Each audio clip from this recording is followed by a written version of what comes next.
네, 북한 문제를 중심으로 이번 주 진행된 한반도 외교 안보 뉴스를 심층 분석하는 북한 리포트 시간입니다. 오늘도 한평정책연구소 왕선택 글로벌 외교센터장 나오셨습니다. 어서 오세요. 안녕하세요.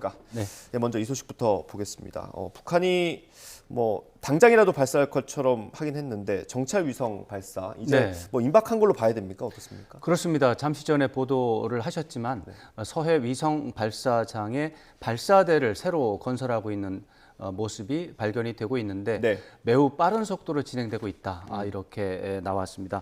이 소식을 전한 매체는 미국의 북한 전문 매체 38로스인데 38로스가 위성 사진 분석한 내용은 대체적으로 정확한 신빙성이 높은 지금까지 사례로 봤을 때 그렇습니다. 10여 년 넘게 활동한 그런 전문 매체인데 거기에서 위성 사진 분석은 굉장히 신뢰성이 높았기 때문에 발사대 공사가 놀라운 속도로 진행되고 있다. 이런 부분에 대한 평가는 맞는다고 보고요. 이미 지난주에 김정은 위원장이 정찰 위성과 관련해서 차후 행동 계획을 승인한 바가 있습니다. 정확하게 차후 행동 계획이 뭔지는 명확하지 않지만 이미 발사 준비가 완료됐다고 했기 때문에 특히 위성체가 조립 완성이 됐다고 했기 때문에 남은 게 별로 없습니다.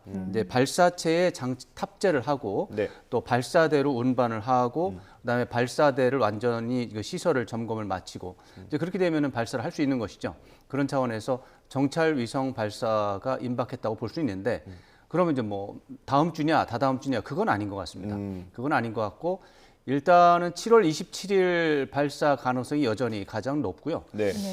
그거보다 조금 앞당겨질 수는 있겠지만 현재로서는 7월 27일이 유력하다 이렇게 분석할 수가 있겠습니다. 우리나라는 엊그제죠. 25일에 한국형 발사체 누리호를 성공적으로 발사를 시켰잖아요. 이게 북한에도 영향을 줄까요? 저는 영향을 충분히 줄 수 있다고 생각합니다. 여러 가지 면에서 영향을 주는데 무엇보다도 북한 김정은 위원장을 비롯해서 최고 지도부의 어떤 심리 상태를 흔드는 요인이 됩니다. 여러 가지 복합적인 요소가 있는데 첫 번째로는 우월감이나 자신감을 자극할 수가 있어요. 그 뭐냐면 북한은 2012년에 이미 위성 발사를 성공한 바가 있습니다. 우리는 지금 발사를 성공했다고 지금 박수치고 그러고 있는데 북한은 2012년 그러니까 11년 전에 발사에 성공을 했으니까 우리보다 한참 아래다. 이제 이렇게 또 2016년에도 발사한 적이 있습니다. 성공했고요. 그런 것 때문에 우월감을 자극할 수가 있다라는 거죠. 근데 두 번째 장면으로 넘어가면 이런 우월감이 또 어떻게 보면은 질투심, 또 조바심으로 연결될 수가 있습니다. 왜냐하면 2012년에 위성 발사를 성공을 시켰어요. 위성 궤도에 진입을 시켰습니다. 위성이 돌고 있습니다. 근데 위성이 기능을 안 하는 위성입니다. 쉽게 말해서 그냥 돌덩이가 계속 돌고 있는 겁니다. 그렇다면 그것이 인공위성으로서의 기능을 하지 않는다면 무슨 소용이 있겠는가? 그러면 그렇다면 새로 정찰 위성을 쏘게 된다면 기능을 정상적으로 하는 위성을 발사할 수 있는 능력이 있는가? 그거는 물음표라는 거죠. 그러니까 질투심이 날 수도 있고 조바심이 날 수도 있습니다. 특히 정찰 위성이기 때문에 사진을 잘 찍어야 되는 임무가 있습니다. 그런데 정찰 위성 쏜 다음에 올 가을쯤에 이제 정찰 위성을 과시하는 차원에서 사진을 보여줄 때 그 품질이 조악하다면 무시를 받겠죠. 그런 것 때문에 아마 지금 고민이 많을 거라고 보고요. 마지막으로 북한의 지도부를 자극하는 요소가 이중잣대 논란이 또 재현될 수 있습니다. 남쪽은 마음껏 쏘는데 왜 북쪽은 똑같은 걸 쏘는데 제재하느냐. 이것이 이제 북한의 불만입니다. 우리는 그 이유를 다 알죠. 북한이 국제 규범을 위반한 상태에서 주변 국가를 위협하고 유엔 안보리 규정을 계속 어기니까 금지가 된 건데 이 부분에 대해서 북한은 이제 그걸 무시하고 남쪽은 쏘고 우리는 못 쏘고 이거는 이중잣대다. 곤란하다.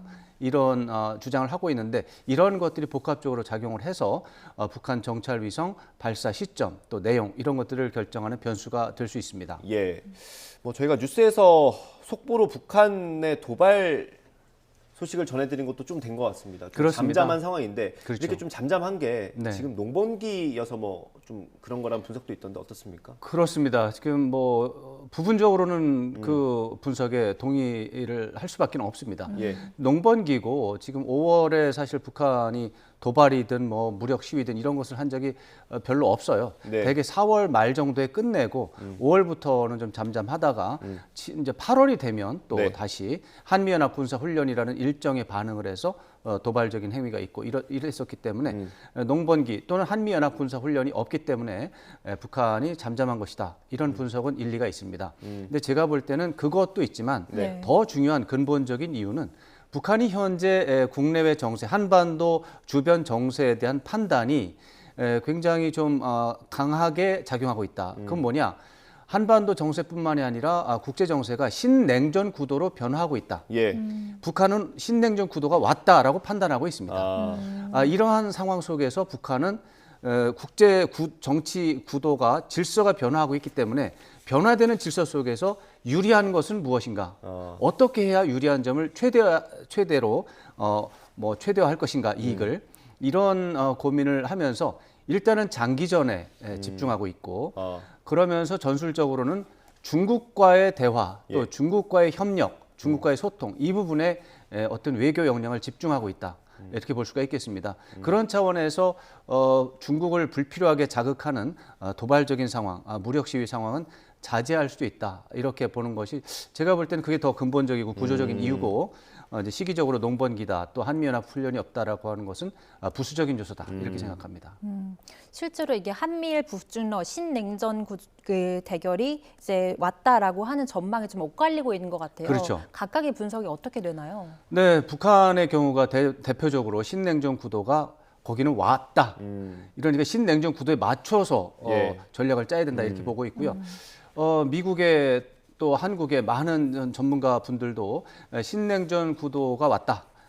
미국과 중국이 패권 경쟁을 벌이고 있고 곧 이제 이 누가 대장인지를 놓고 판가리 싸움을 벌이는 큰 싸움이 날 것이고 이제 이런 속에서 한국은 어떻게 할 것인가 고민해야 된다. 이제 이런 분석이 있습니다만 저는 그런 분석에 동의하지는 않습니다. 그게 아니고 미국을 중심으로 하는 패권 질서는 유지가 되고 중국이 그 패권 질서에 소속된 하나의 국가로서의 그런 위상은 변하지 않는 그런 상태인데 다만 미국이 볼 때 중국이 성장 속도 너무나 빠르고 또 경제 통상 관행에서 미국이 용납할 수 없는 불공정한 요소 이런 것들이 있기 때문에 중국을 순치시키는 과정이다. 이렇게 저는 보고 있습니다. 이런 차원에서 미국도 사실은 최근에 중국에 대한 정책에 대한 설명을 바꾸고 있습니다. 그 전까지는 중국을 견제하는 데에서 압박하는 쪽으로 강력하게 압박한다 그래서 글로벌 공급망 재편한다는 말이 곧 중국을 배제시키고 중국을 고립시키고 중국을 압박하는 제재하는 이런 쪽에 초점이 가 있는 것처럼 설명을 했는데 최근에 몇 달 사이에 미국의 최고 장관급 고위 관리들의 말이 바뀌고 있습니다. 디커플링 완전 결별이 아니고 미국과 중국의 관계 특히 미국의 중국 정책은 디리스킹이다. 디리스킹은 리스크를 줄인다는 말입니다. 리스크는 위험이잖아요. 위험을 줄이는 게 미국의 중국 정책이지 디커플링, 중국과의 완전 결별이 미국의 목표가 아니다.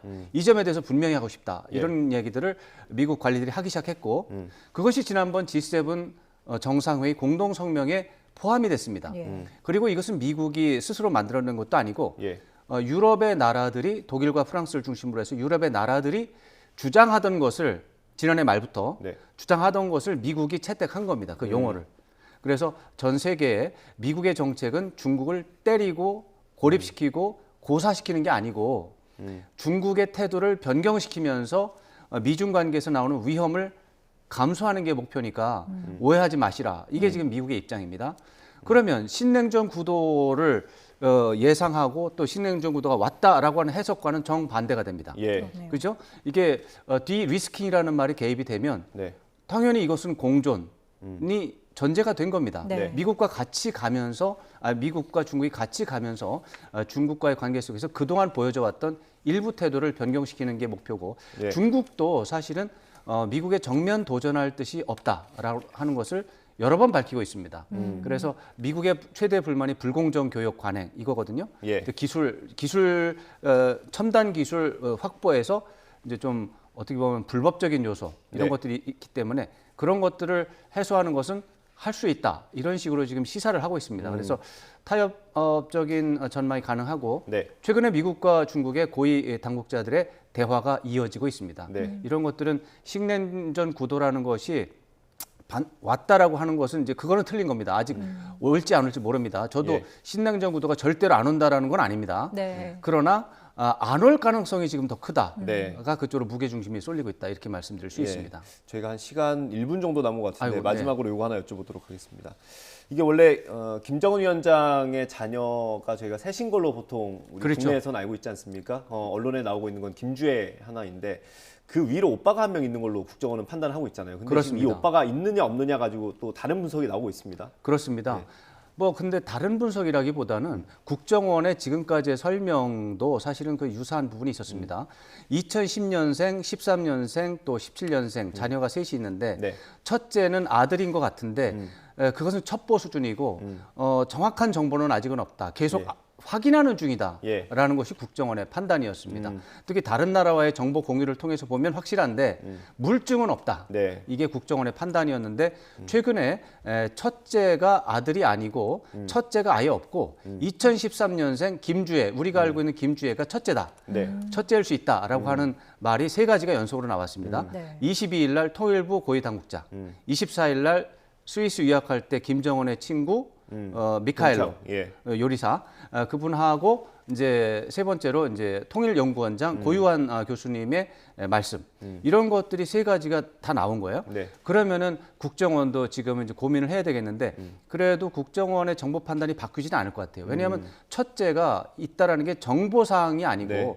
첩보로 봤을 때 그런 시나리오가 있다 이렇게 얘기했기 때문에 예. 앞으로 그 부분은 유동성이 좀 있다 이렇게 봐야 되겠습니다. 알겠습니다. 뭐 통일연구원장의 분석이 그렇게 나왔기 때문에 국정원의 입장이 또 어떻게 바뀔지 또 지켜보면 좋을 것 같습니다. 네. 오늘 말씀 여기서 마무리하도록 하겠습니다. 고생하셨습니다. 맞습니다.